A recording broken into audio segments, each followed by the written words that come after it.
Cabinet मंत्री रणबीर गौवा ने आम आदमी पार्टी और कांग्रेस पर निशाना साधा है।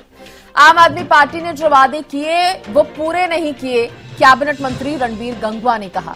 इसके साथ ही उन्होंने कहा कि दिल्ली के लोग अपने आप को ठगा सा महसूस कर रहे हैं। जनता ने बीजेपी की सरकार बनाने का मन बना लिया है। हरियाणा में हमने जो वादे किए थे वो पूरे करके दिखाए हैं। इसके साथ ही उन्होंने कहा कि हरियाणा में पारदर्शिता के साथ हमारी सरकार चल रही है। कांग्रेस पर भी रणबीर गंगवा ने निशाना साधा और कहा कि कांग्रेस का बंटाधार तो पहले ही हो चुका है।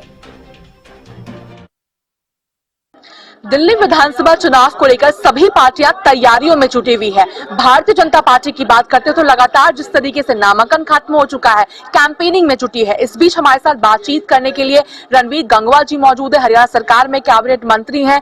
सर, लगातार ड्यूटियां लगाई जा रही है, हरियाणा के तमाम मंत्रियों की, नेताओं की ड्यूटी लगाई जा रही है। सबसे पहला सवाल रहेगा मेरा, जिस तरीके से तैयारियां भारतीय जनता पार्टी जोरों शोरों पे कर रही है, विश्वास के साथ कि दिल्ली में भारतीय जनता पार्टी की सरकार आएगी। कल पहला संकल्प पत्र भी जारी हुआ जिसमें कई योजनाओं को लेकर के जिक्र किया गया। महिलाओं को 2500 रुपए, एलपीजी 5 रुपए में, अटल जिस तरीके से कैंटीन का जिक्र किया गया, तो जिसको लेकर के सवाल उठाया जा रहा है आम आदमी पार्टी और कांग्रेस दोनों के द्वारा। कांग्रेस के द्वारा जो विनोद फोगाट है उनके द्वारा कहा गया कि 5 रुपए में तो पानी की बोतल भी नहीं आती। कहां है भारतीय जनता पार्टी? भोजन दे रहे हैं भरपेट। वहीं दूसरी ओर आम आदमी पार्टी सवाल उठा रही है कि जहां प्रधानमंत्री नरेंद्र मोदी फ्रीबीज को लेकर के सवाल उठाते थे, वहीं फ्रीबीज की राजनीति आज करते हुए नजर आ रहे हैं। देखिए, जहां तक बात आपने कही कि संकल्प पत्र की, हम लोग दूसरी पार्टियां होती है उनका घोषणा पत्र होता है, हम उसको संकल्प पत्र बोलते हैं। हमने जो लोगों से कहा, हम उसका संकल्प लेते हैं कि हम उस चीज को पूरा करने का काम करेंगे। भारतीय जनता पार्टी जो कहती है वो करती है, और पहले जो संकल्प पत्र जो होता है हमारा, उसको पूरा करके फिर हम अगले चुनाव के अंदर लोगों के बीच में जाते हैं।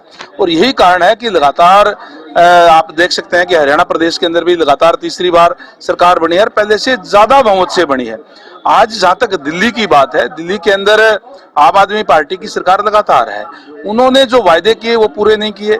वो जिस उद्देश्य को लेकर के पार्टी का गठन हुआ था, जो बात कह करके ये सत्ता के अंदर आए थे कि हम करप्शन रहित जो है सरकार आपको देने का काम करेंगे, साफ सुथरी सरकार देंगे, उसमें विफल हुए हैं। क्योंकि कांग्रेस का जब यहाँ राज था और हर रोज नए नए घोटाले उनके सब सामने आ रहे थे, उन घोटालों के अगेंस्ट इन्होंने आंदोलन करके अन्ना आंदोलन से ये पार्टी जो है उपजी थी, वहां से इसका गठन हुआ था। लोगों ने ये सोच करके कि एक कुछ साफ सुथरी सरकार अलग हट करके ये देंगे। आज केजरीवाल जी भी करप्शन के अंदर लिप्त है, उनके सारे मंत्रिमंडल के सदस्य जो है लिप्त है, जेल में गए हैं, बेल पे है, और लोग आज वो देख रहे हैं। उसी कांग्रेस के साथ उन्होंने लोकसभा के अंदर फिर से हाथ मिलाने का काम किया।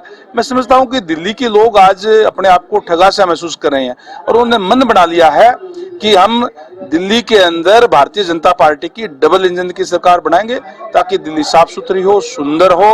और जहां तक कार्यकर्ताओं की बात है, हम मंत्री या नेता बाद में, पहले पार्टी के कार्यकर्ता हैं सारे के सारे, चाहे वो मंत्री है, चाहे एमएलए हैं, चाहे और दूसरे हमारे संगठन के लोग हैं, उनकी सबकी ड्यूटियां लगाई जाती है। बहुत ही महत्वपूर्ण ये चुनाव है और निश्चित रूप से दिल्ली के अंदर इस बार कमल खिलेगा विधानसभा के अंदर और पूर्ण बहुमत की सरकार भारतीय जनता पार्टी की बनेगी।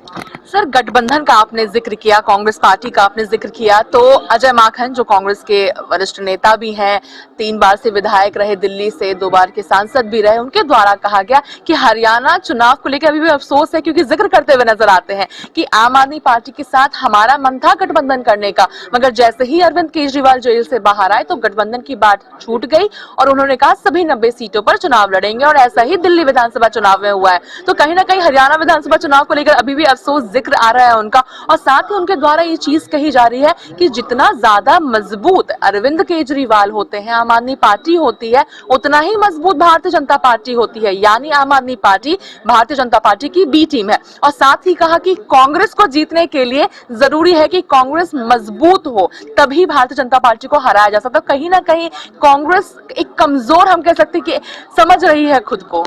देखिए, वो क्या समझ रही है क्या ना समझ रही है वो तो वो जाने, लेकिन जैसे मैंने कहा कि जो अरविंद केजरीवाल जी ने लोकसभा के अंदर कांग्रेस के साथ हाथ मिलाया और उनको पता लगा कि लोगों ने जो भी ये बातें कही, तो क्योंकि आज वो कांग्रेस के घोटालों के खिलाफ वो जो है जो उन्होंने उनकी पार्टी का गठन किया था। आज समम उनके ऊपर इतने आरोप है, इतने संगीन आरोप है करप्शन के, शराब घोटाले के, तो आज दिल्ली की जो जनता है उनको पसंद नहीं करती, चाहे वो इकट्ठे हो जाएं, चाहे वो अलग अलग चुनाव लड़ें। दिल्ली की जनता आज समझ चुकी है कि इनका उद्देश्य क्या है, केवल और केवल सत्ता हथियाना। इसलिए ये कोई सेवा के लिए नहीं, केवल और सत्ता के लिए आए। जिस केजरीवाल जी ने ये कह करके कि मैं गाड़ी नहीं लूंगा, मैं बंगला नहीं लूंगा, उन्होंने आज शीश महल बनवाने का काम किया, वो सारी की सारी चीजें हमारे जो है सामने है। और जहां तक बात ये कही कि कहाँ है 5 रुपए में पानी की बोतल नहीं आती, आप देख सकते हैं, ज्यादा दूर नहीं है, हरियाणा आपके साथ लगता हुआ है। 10 रुपए की कैंटीन भी वहां चल रही है। जो हमने कहा वो सारे के सारे वायदे हमने पूरे करने का काम किया है। ट्रांसपेरेंसी से राज चल रहा है, हर डिपार्टमेंट के अंदर आज डिजिटल किया हुआ है, ताकि कोई भी करप्शन जो है, कोई भी अधिकारी जो है वो ना कर सके। साफ सुथरा राज जो साथ में चल रहा है, चाहे साथ में राजस्थान हो, चाहे यूपी की बात करें, तो चारों तरफ भारतीय जनता पार्टी की सरकार है और यहाँ भी भारतीय जनता पार्टी की सरकार बनने जा रही है। एक आखिरी सवाल सर, चूंकि दिल्ली विधानसभा चुनाव को लेकर के अभी तुरंत पहले हरियाणा में जिस तरीके की जीत हुई है, भारतीय जनता पार्टी की तीसरी बार सरकार बनाई है, मंत्रियों की ड्यूटी लगाई जा रही है, नेताओं की ड्यूटी लगाई जा रही है, मगर हरियाणा कांग्रेस की जो ड्यूटी कह सकते हैं नेताओं की, वो लगती हुई नजर नहीं आ रही है। चाहे दीपेंद्र सिंह हुड्डा की हम बात कर ले, भूपेंद्र सिंह हुड्डा की बात कर ले, मैदान में नजर नहीं आ रहे हैं। हालांकि आपके नेताओं के द्वारा ही कहा गया कि विश्वास नहीं है कांग्रेस के ऊपर, जिस तरीके से भंटाधार हरियाणा में हुआ है वैसा ही कहीं दिल्ली ना हो जाए, इसलिए दूरी बनाई हुई है। देखिए, बंटाधार तो पहले ऑलरेडी हो ही चुका कांग्रेस पार्टी का, और जैसे मैंने तो पहले कह चुका हूं कि हरियाणा के अंदर कांग्रेस पार्टी नहीं है, वहाँ अलग अलग गुट बने हुए हैं, हुड्डा जी का, शैलजा जी का, रणदीप जी का, कोई और गुट, वो है, उनका कोई समन्वय नहीं है। इसलिए उनकी पार्टी की ड्यूटी लगाए कौन? नेतृत्व विहीन कांग्रेस जो है वो हो चुकी है, और नेतृत्व विहीन कोई भी संगठन वो चल नहीं पाता, नहीं कोई पार्टी चल पाती। इसलिए हाल जिस पार्टी ने लगातार इस देश के ऊपर 60 साल तक राज किया, उसकी आदत ये आज जो हुई है। जहां तक भारतीय जनता पार्टी के, हम तो पार्टी की कार्यकर्ता हैं, कार्यकर्ता के रूप में हम कार्य करते हैं, जहां भी पार्टी की तरफ से ड्यूटी लगाई जाती है। और दिल्ली के अंदर भी पार्टी के कार्यकर्ता, चाहे वो मंत्री है, चाहे एमएलए है, चाहे संगठन के लोग हैं, वो कार्य कर रहे हैं। नेतृत्व विहीन कोई भी संगठन वो चल नहीं पाता, नहीं कोई पार्टी चल पाती। इसलिए हाल जिस पार्टी ने लगातार इस देश के ऊपर 60 साल तक राज किया, उसकी आदत ये आज जो हुई है। जहां तक भारतीय जनता पार्टी के, हम तो पार्टी की कार्यकर्ता हैं, कार्यकर्ता के रूप में हम कार्य करते हैं, जहां भी पार्टी की तरफ से ड्यूटी लगाई जाती है। और दिल्ली के अंदर भी पार्टी के कार्यकर्ता, चाहे वो मंत्री है, चाहे एमएलए है, चाहे संगठन के लोग हैं, वो कार्य कर रहे हैं। धन्यवाद हमारे साथ बातचीत करने के लिए। तो हम सुन रहे थे कैबिनेट मंत्री रणबीर गंगवा जी को तमाम मुद्दों को लेकर के, दिल्ली विधानसभा चुनाव को लेकर के, और किस तरीके से कांग्रेस की ड्यूटी नहीं लगाई गई है, तमाम चीजों को लेकर के एक्सक्लूसिवली हरियाणा न्यूज से बात की है। दिल्ली से हरियाणा न्यूज के लिए अपराजिता श्री।